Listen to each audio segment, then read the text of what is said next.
Oh, we are recording already. So today is day 391 of showing up consistently. I feel a little bit better than I have been feeling since 2 days ago and yesterday. And earlier this morning when I woke up, I was feeling some pain in my elbow, here like this. From this place right to this place. It was like I cannot lift it. If I lift this arm, I start feeling the pain. I was lying down in bed. I had to stretch my hand down like this. But I was just feeling the pain. I was now wondering what happened to my hand. Hey, God help me. Oh, who did I offend? Then I remember that I did some crazy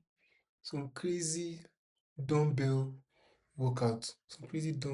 some hammer curls, and some crazy elbow curl. I'm not wondering why I'm not feeling the pain here, but as I just beat this thing down, I can feel the pain, but the pain is not as prominent as this one here. I think because this one is my dominant hand, and I use this one for other things a lot. So while this one is healing, this one is busy doing other things. So that was why I was able to feel pain this one later at night. So I was like, will I be able to go to gym this morning like this? And this what am I going to do? Okay, I just decided to rub Aboniki Balm there. I rubbed Aboniki Balm there. The pain went. I went to the gym. I rode my bicycle to the gym. I did my leg workout. I did abdominal crunches. I did Russian deadlift. I did I did lungs, I did squats, I did row. I just did a lot of workout, and I did Russian twist too. Yes, I did walking lunges. I did all those workouts, just for my quads and my lower part of my body. So when I came back home, everything felt good. But immediately I removed my clothes, and decided that okay, let me talk to somebody. Oh. That was when I just started feeling the pain again. Now it was very intense, more than it was. I was like, oh my God, I'm in soup. What have I done to myself? The next thing I just came to my mind is Aboniki Bam. I rub Aboniki Bam on this hand like this. And within 5 or 10 minutes, I think, I couldn't feel the pain. Up till now, I'm not feeling the pain. But I'm sure if that Aboniki Bam wears off, I'm going to feel the pain again. But by tomorrow, I'm not be doing heavy lifting. Those arms will be healing gently, gently. So that's just it. And basically, I've been editing video and working on myself. So today I saw my results, my master's results, and I'm first class. I'm a first class graduate how do I put it? In my master's degree, I graduated with first class. And today is my graduation. Today is the day that I saw the results, but graduation day is still later in the month. But I've seen my results. I'm so happy right now, honestly. And there's something I also did this between yesterday and today too. I noticed that when I edit videos for clients, I usually edit subtitles, how to adjust subtitles. Sometimes they send me message again that this subtitle, I need to just adjust this section, stuff like that. So I decided that what am I going to do so that I'm going to cut the hours of this editing of subtitle. I noticed that if I edit subtitle, I can, depending on the video length, I've spent up to 2 hours on just subtitle alone before. Up to 2 hours. 2 hours and some minutes. I'm feeling the pain already. I spent up to 2 hours editing subtitle alone before. So I was like, there should be a way for me I can edit the subtitle. So I went online and I saw some subtitle tools. They were good, but they did not cut what I wanted. So I decided to, you know, use some of my coding ability to build something. So I built something that can just read subtitle and just correct. Then I realized that there's American English and there's what do you call it? British English. And because the context is the Nigerian context, it is going to default to British English automatically. So I decided to add options to be able to select if it is American English or what do you call it? British English. So that one was there. Then I also had another option for it to I also had another box. That box is just going to be filled with the items that it should not change. These are the way they are in the main text. For example, the name of the town that there's no English name for it. That's just the spelling of the town. So I just put it there that this is how it should be. The name of a person, all those stuff like that. So everything just has to be there. And I was able to get my first after I uploaded the file. I went through it. There's a visible place where I can just scroll through the file to see what's inside the file after I uploaded it. I was like, oh, I'm good. I was feeling myself. You get me, I build you something, you feel yourself. So I just click on proofread, then start proofreading. Then there's another thing I discovered that wait, after proofreading, I need to create thumbnail for this video because it's going on YouTube. I need to create LinkedIn content, Facebook content, Instagram content, X content, TikTok content, YouTube community post content, website content, and YouTube shorts content. Then I wonder, oh, this thing is much.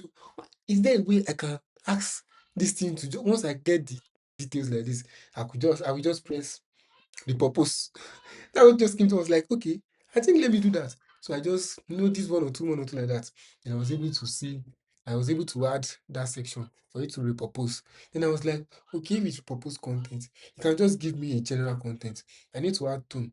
So I added the tone to be non-profit, to add audience to be non-profit executive. I just added audience specification. I added like 5 audience specification. So I can scroll through it and select which audience I want. Then I realized that okay, for each audience, there's a different tone that will go for each audience. And I say, okay. So I added another scrollable bar to scrollable to pick and select. Then I added that. So that one is just full of tones. So now I can select audience, can select tones, then I'll just click on repurpose. And after that, everything will just come out. Phew! And all I just need to do is copy and paste. Then I added something that, okay, from this subtitle that you've corrected, because I will still need to verify what you were corrected. So I added that section that it should list a report that shows what corrected versus what was there. So it is going to use red line to cross the one that was there that I corrected. Then it is going to put the text in green with underline green mark so that I know that okay, this is what it changed to.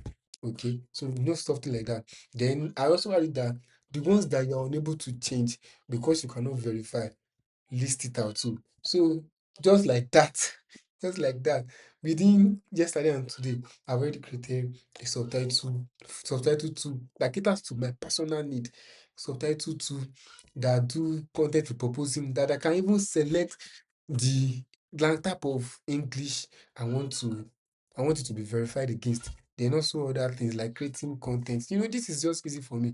It also has a way to suggest. It will also suggest YouTube thumbnail text.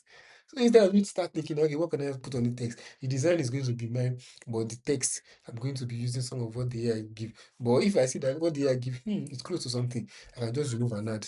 But the content that the AI draft, I'm always going to adjust it because that first draft is just for things to get easier for me. So that's just everything for my day 391. So you see, remember build system. I always talk about it. Build system. Now that I've built this system, all I just need to do once I finish editing any video, once I trim the video, cut the part that are not unnecessary, I'll just click on generate caption. Once the caption is generated, export as SRT, upload the SRT, click this thing. While that SRT is uploading, I can be busy myself with maybe doing something else. And within 10-20 minutes, I'm done with that section. Instead of me spending like 2 hours, if I calculate how many hours I would have gained from that in a month. Okay, let's say I edit videos at least 4 times in a week. 4 times in a week. The other videos that I edit on Saturdays, those ones don't need subtitle because the client does not want subtitle. So I edit videos at least 4 times in a week. And those 4 times in a week, I have to put subtitle. The subtitles has to be correct. And the minimum video I've ever edited with subtitle is around 4 minutes, 2 minutes, 4 minutes. The maximum that I've ever edited with subtitle 1 hour plus. I think 1 hour 30 minutes or 2 hours. I think so. I can't remember 2 hours. So imagine that. And if I'm going to be editing a 4 minute video, I have to go through the subtitle like 2 to 3 times. Going through that subtitle alone will take me nothing less than 30 minutes. That's say I'm fast. I'm just kidding. But nothing less than 30 minutes. Because in a how will I call it? In a 4 minute video, there could be like maybe 50 to 100 cues. Now, these 100 cues, there's some place that I have to cut so that they'll be on another line. I have to do I have to put comma, I have to put hyphen, I have to add a lot of things. There are some things I just have to remove away because no, these things they are not grammatically correct, you know. But AI has handled that. So my own now is just to run through what AI has provided and listen to what is being said to see if they correlate. And if they don't correlate, I'll just need to do one or two. And this will not take me up to 20 minutes because because before, if I'm reading, I'll be correcting, reading, correcting, reading, correcting. But AI has done that. So what I'm just going to be doing is reading to see if it is correct, reading to see if it is correct. And by the time I've done like maybe 5, 10, 15, 20 cues, when I see something that AI mistaked, I will just correct that. Now, instead of me having to correct 1 to 20, between 1 to 20, now I just correct that number 20. Then I keep going again, maybe correct number 40, keep going again, maybe correct number 100. So you see that this take away, it helped me to buy back time. It helped me to buy back time so I can use that time to do other things. So that's good. AI is not come to replace me. AI has come to help me, to empower me. So that's what I'm going to say for the 391 of showing up consistently. See you tomorrow on the 392. Bye for now.